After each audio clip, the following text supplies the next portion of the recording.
Leaders of the world's biggest economies have rounded on the U.S. over its imposition of hefty metals tariffs. The French President Emmanuel Macron has even suggested that America could find itself excluded.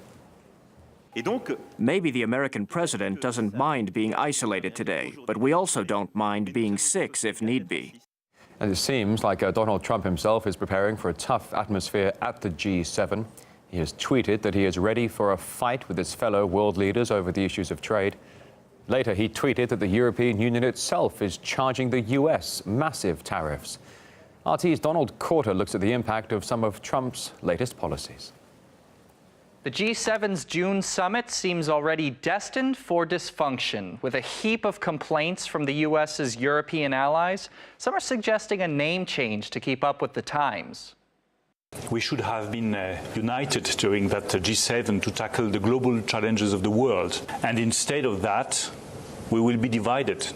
It will not be a G7.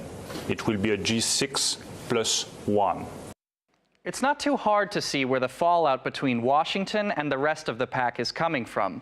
In just 2 years, Donald Trump has caused serious problems for major international agreements. First by announcing he was ditching the Paris Climate Accord, then the Iran nuclear agreement, the breakthrough deal which took years to negotiate. And now, he's unleashed a trade war with the EU by slapping tariffs on their steel and aluminum. The United States will withdraw from the Iran nuclear deal. The United States will withdraw from the Paris Climate Accord. The United States has been taken advantage of by other countries, both friendly and not so friendly, for many, many decades. I'm here to protect, and one of the reasons I was elected is I'm protecting our workers, I'm protecting our companies.